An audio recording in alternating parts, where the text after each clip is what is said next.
Αθήνα τώρα. Μάλιστα. Η κόρη μου ζει στο σπίτι μου. Άρα θα μείνεις στη Μαριούπολη, λοιπόν. Δεν σκέφτεσαι να φύγεις από εκεί.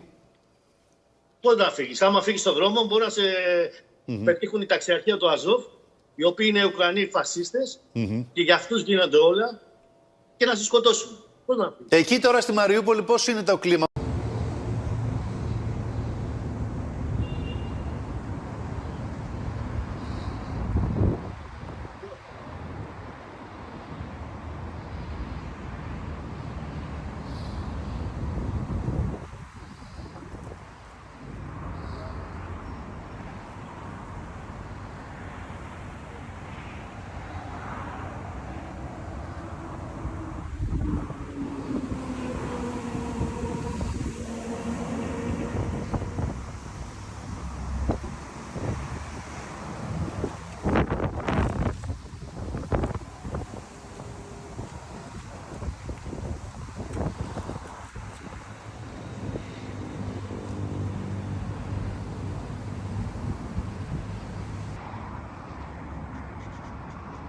Good morning from Athens, Greece, and I am in front of this memorial here, which is a memorial dedicated to the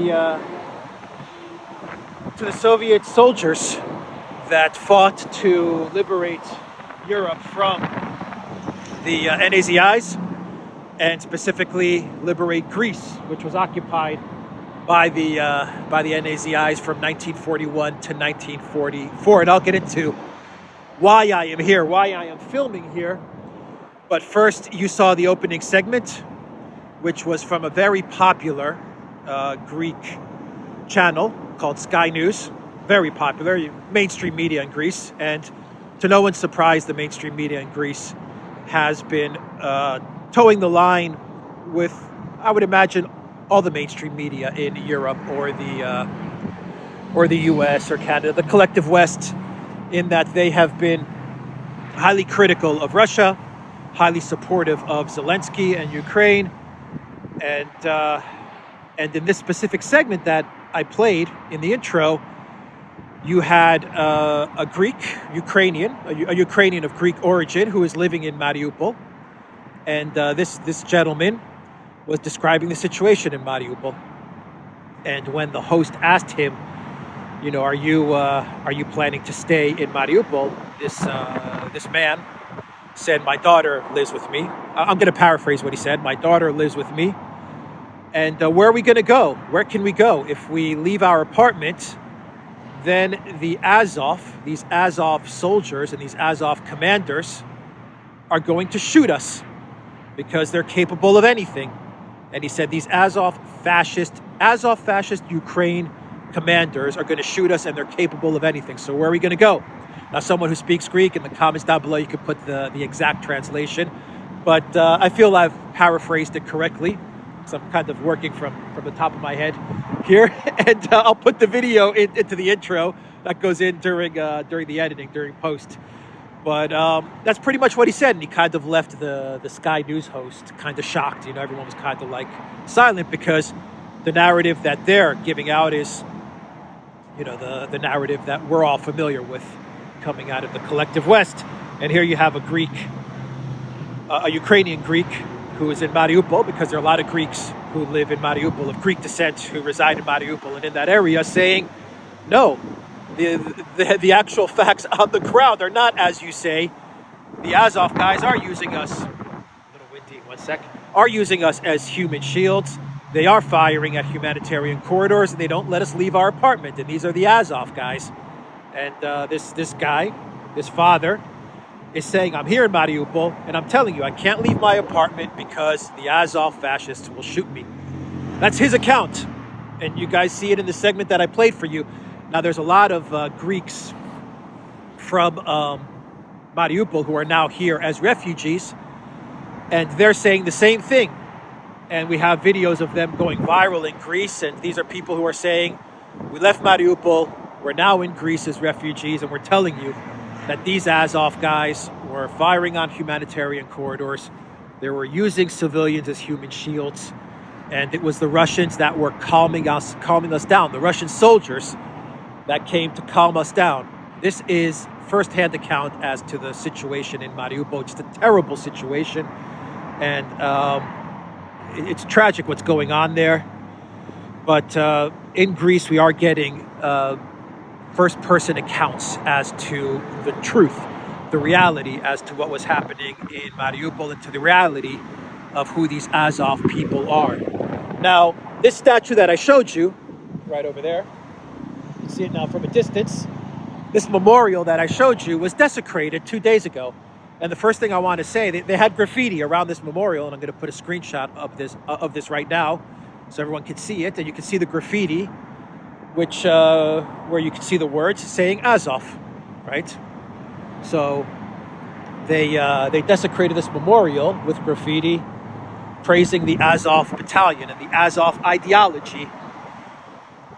And the first thing I want to say is a big thank you to the municipality of Kalifea and the administrators of Kalifea, who 2 days ago this graffiti was on there. And as you saw right now in this video on this Tuesday morning, that graffiti was removed. And it was removed quickly. So they did a great job. 1 second, out of wind again. They did a great job of removing the graffiti. And they did it quickly. So, a big thank you to them. And they did a really, really good job of getting that graffiti off of that memorial, which was desecrating the memory of those soldiers who liberated Europe and liberated Greece from the NAZI forces and the NAZI occupation. Now, it just goes to show that this Azov ideology is everywhere. This is, of course, there's a lot of it in Ukraine, and I think that's obvious now, especially the west of Ukraine. This NAZI mindset and this NAZI ideology is in Western Ukraine, but it's everywhere. It's in Europe, it's in Greece, it's in the US, it's in Canada. So I'm going to read you some statements now from the Greek Foreign Ministry, from the Russian Embassy in Greece, and I'm going to read you a statement from Maria Zakharova as well, condemning this this desecration of this memorial. The Greek Foreign Minister issued a statement condemning the attack. We condemn the desecration of a monument dedicated to the memory of 3 Soviet soldiers who were executed by the NAZI occupation forces in the summer of 1944.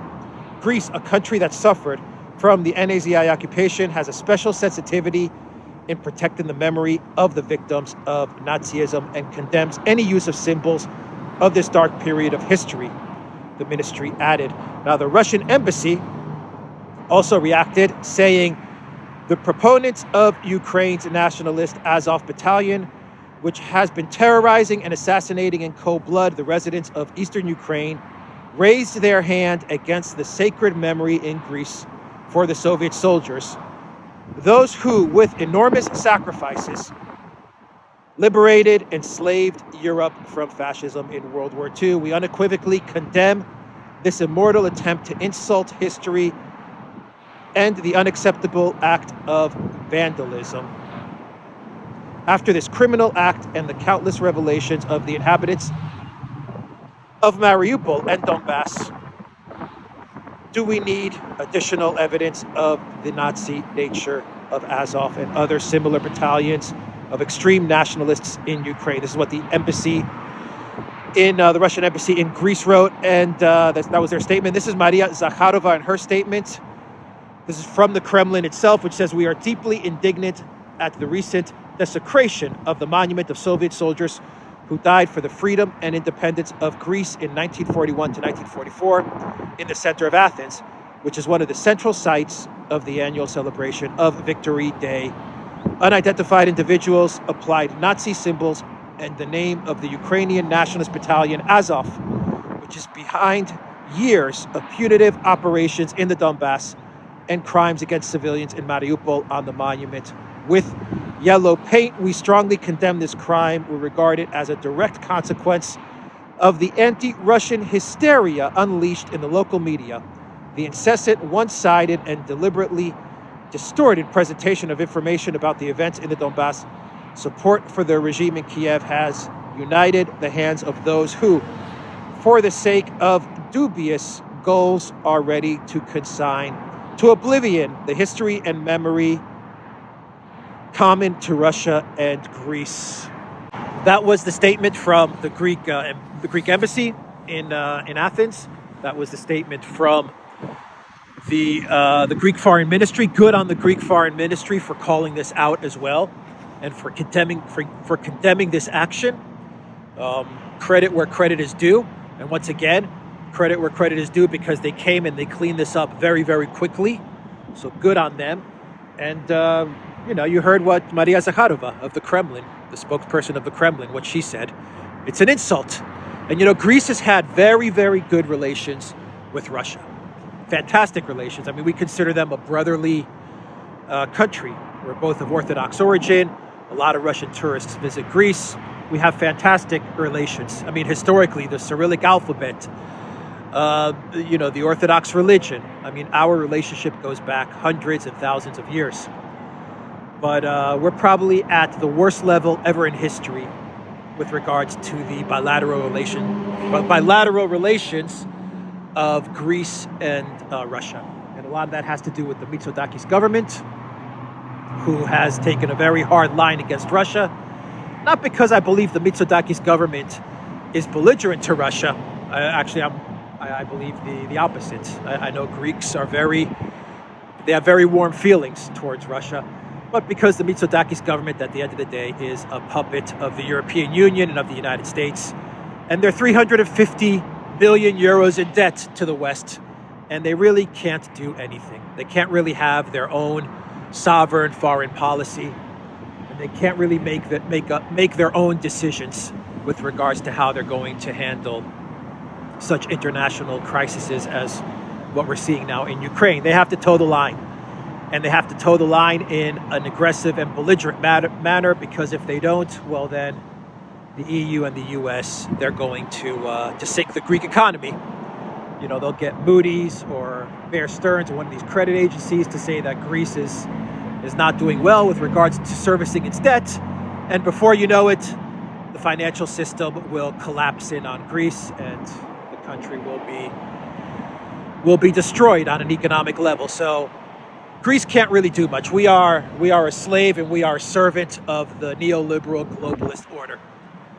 That's a whole nother video in and of itself. Not to mention the fact that the same ambassador that was in Ukraine during the coup in 2014-15, Jeffrey Pyatt, when he was done being ambassador in Ukraine, guess which country he came to as ambassador of the United States? Yes, he was the U.S. ambassador to Greece. And he spent the next 4 or 5 years doing an excellent job of driving a wedge between Greece and Russia. And an excellent job, whether it was destroying the relationship between the Greek Orthodox Church and the Russian Orthodox Church, or whether it was dealing with what was the former Yugoslav Republic of Macedonia and dealing with that hotspot, or whether it was just bilateral diplomatic relations with Russia. Jeffrey Pyatt did a fantastic job of making sure that Greece was completely alienated from Russia. So that's the news that I wanted to get everybody with regards to Mariupol, the video intro that you saw, this monument, the desecration of this monument, and the commendable actions of the municipal authorities in Kalithea and the foreign ministry in Greece, who condemn this action. And a little bit of history. We can never forget what sacrifices the Soviet Union, the Russians, and the people of Ukraine, because there were a lot of brave people in Ukraine who fought against the NAZIs, and the people of the Soviet Union and of Russia and of Belarus, the sacrifice that they made to liberate much of Europe from these very forces that we see in the West. These very forces that are the direct descendants from the west of Ukraine, these forces that are the direct descendants of the NAZI forces that have, surfaced over the last 8 years in the west of Ukraine. Anyway, let's take a walk. I'm going to go right here. You can see. I'm going to go under the underpass here and grab a taxi. It's really sunny, and I hope the sun doesn't blow out the video here. But I'm going to go through the underpass, grab a taxi back to the center. So let's take a walk and we'll talk about the next bit of news, which is I want to talk about Turkey and the S-400s and the SA-8s, which are now being shipped to Ukraine from the United States. So I did a video on the S-400s and how Turkey was possibly going to send S-400s to Ukraine, and in exchange of sending those S-400s on the recommendations of the United States, they would have the sanctions lifted on the F-35 fighter jet program that they have with the U.S. because Turkey was placed under sanctions by the U.S. because they were going to purchase the S-400s, and they were put under sanctions with regards to the F-35 fighter jet program. It's just such a big mess. Sanctions are so destructive, and they just make a mess of everything. But those reports have turned out to be not true. The Erdogan government, and I'm right next to the street, so it's going to be noisy, and I'm yelling, and it's windy, but what can I do? These are the problems of filming out on the street. But the Erdogan government said, no, we are not going to ship S-400s to Ukraine. We're not going to do that for various geopolitical as well as military reasons. First of all, they're under contract with, they have legal obligations towards Russia to not, pass these weapons off. That's the first thing. From a geopolitical level, Turkey understands that they have excellent relations with Russia, very good relations with Russia, and they don't want to sacrifice that for a war that is essentially lost, a war where Russia has essentially won, and they don't want to sacrifice those relations. There's obviously a lot of business and trade between Russia and Turkey, and Turkey is going to actually end up being in a pretty good position. So we're going to go through this underpass here.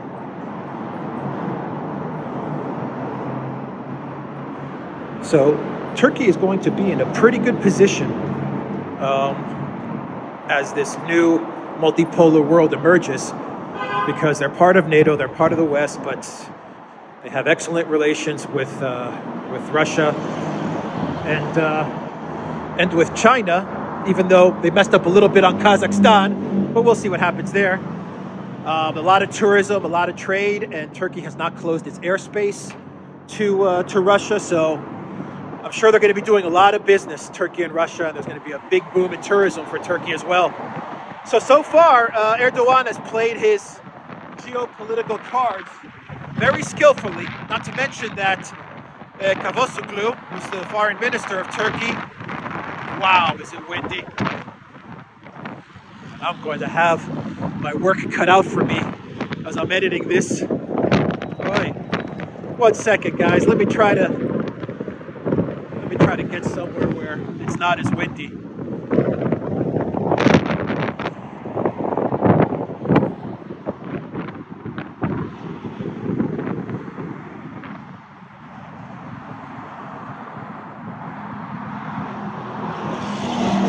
All right, I think that's a little better. So the Turkish foreign minister is actually trying.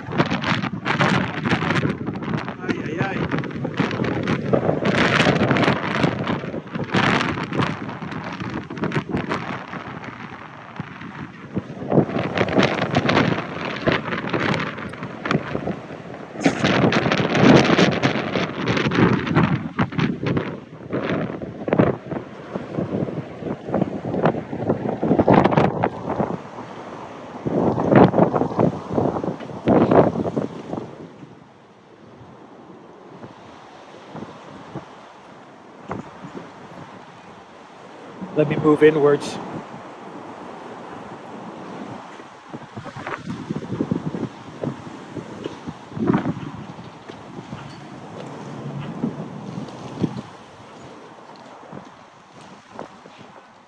All right.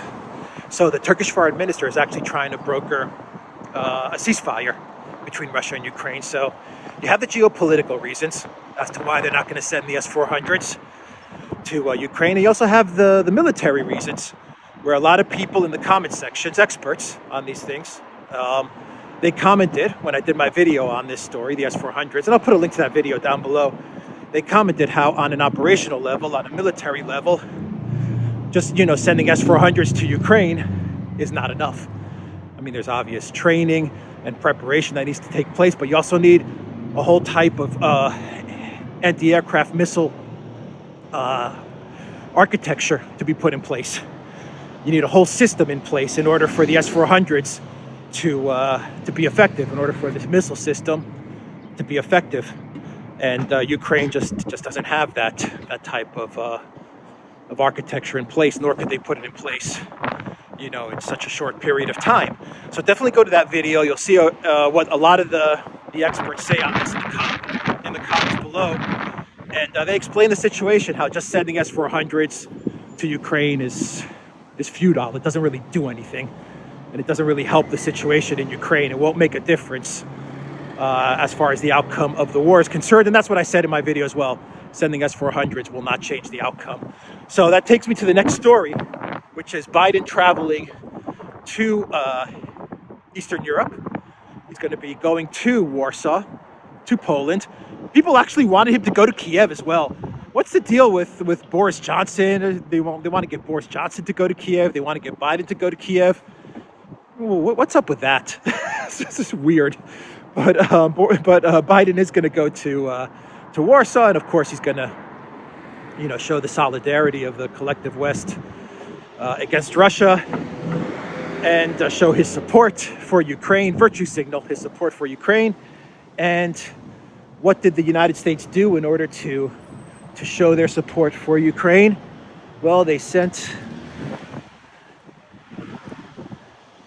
You see, walking in Athens is like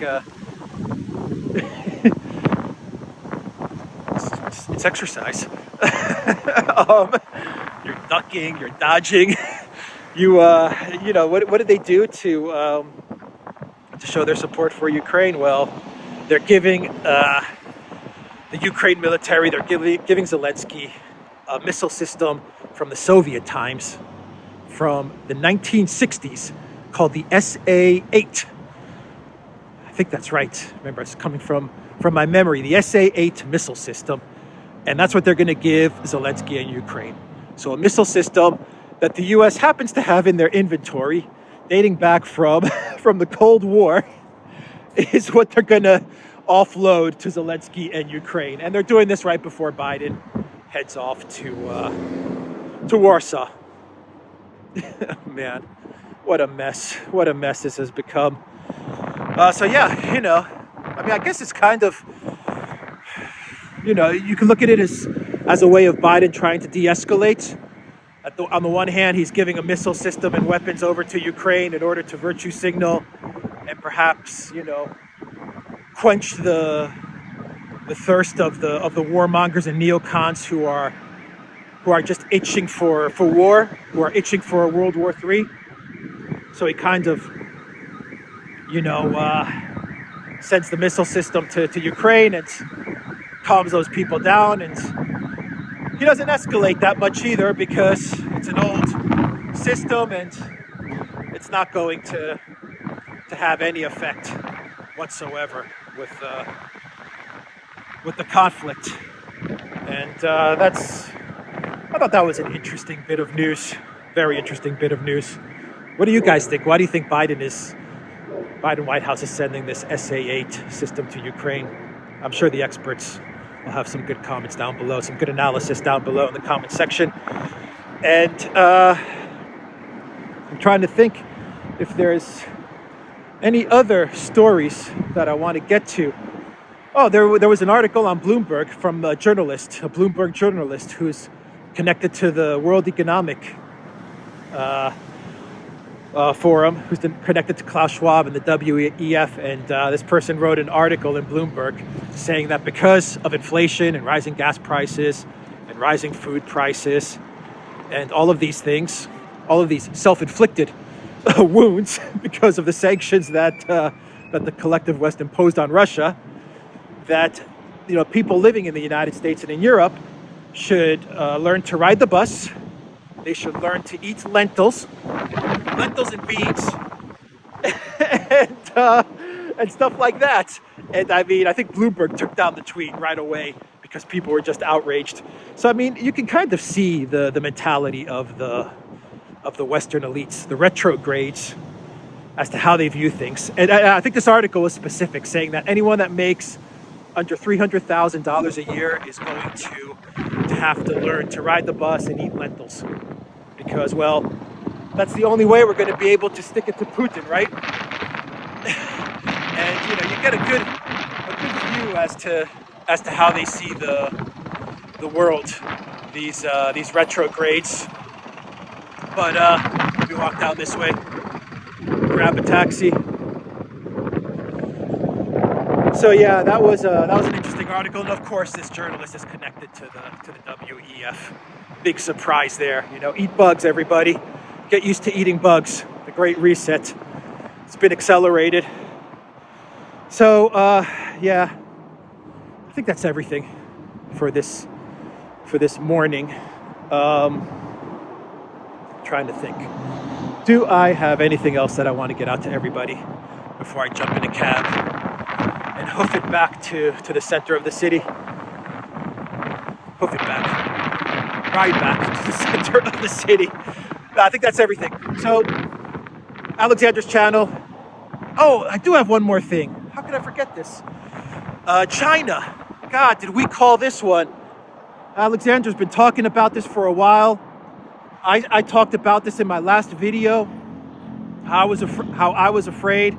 How Alexander's very afraid that the U.S. is going to impose sanctions on China. Well, we got it. We got the sanctions, everybody. And they're sanctioning Chinese officials. And they're not going to let the Chinese officials travel and have access, I guess, to various accounts and all of these things. Just like they always start with sanctions, This is how they started with Iran, with Syria, with Libya, with Russia, with North Korea. All this, every time they roll out sanctions, they start off by focusing on individuals. And so Anthony Blinken put out a tweet, and he said that he's going to sanction Chinese officials because of their human rights violations with regard to the Uyghurs. But we all know that's a smokescreen. That's a cover. He's referencing the human rights abuses with the Uyghurs, but we know the real reason they're putting sanctions on China is because China refuses to ditch Russia. They refuse to break away with Russia and to stop supporting Russia. And so because of that, the U.S. is going to sanction China. I just wish that Blinken and these guys would just be manly enough to admit why they're sanctioning a country. Just say it, man. I'm sanctioning China because China refuses to toe the line on Russia, and that's why we're going to sanction you.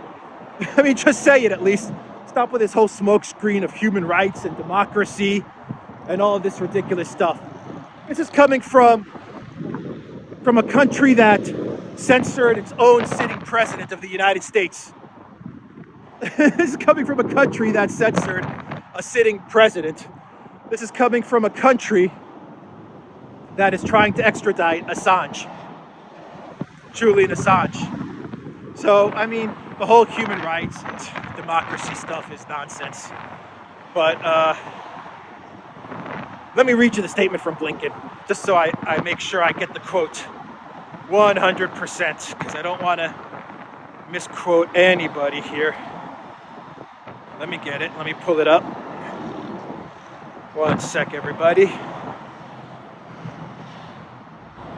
Yeah, U.S. unexpectedly sanctions China officials hours after demanding Beijing condemns Russia. Here we go. From Secretary Anthony Blinken.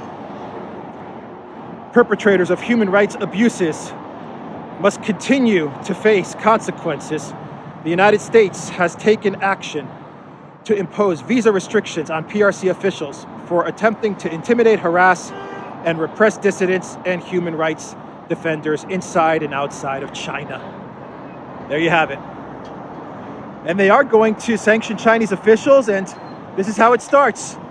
You have the snowball, on the top of the mountain, on the top of the hill. It's a little tiny snowball. And then you push it and it starts rolling down that hill. And it starts picking up momentum and speed. And the snowball starts to grow and grow. Those are sanctions. So now you started with some PRC officials. You're just sanctioning a couple of officials. And we don't know the officials' names, by the way. I'm sure we'll learn as the day moves along who these people are. But you start with them, and then over time, it just grows and grows and grows. And before you know it, you're going after a country's central bank and a country's reserves.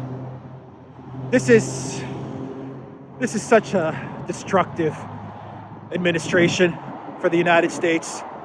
You know, China is going to retaliate. China's not going to take these sanctions from Blinken and say, okay, Mr. Blinken, we're going to ditch Russia now. Please don't sanction us anymore. We'll ditch Russia. We'll stop supporting Russia. Yes, Mr. Blinken. That's not what China's going to say at all. China is going to retaliate, and they're not going to take kindly to these sanctions at all. We are heading towards a big smash up, a really big smash up. We said it. We were afraid that sanctions are going to happen, and sure enough, here they are. Anyway, everybody, I'm gonna end it there. TheDuran.locals.com. Check out Alexander's channel. Check out the Duran and all of our videos and live streams. And I will leave it there. Time to get a taxi and get this video up. I'm gonna have a lot of work to do in post-production, given all the noise and stuff. But hopefully, it turns out okay. Take care.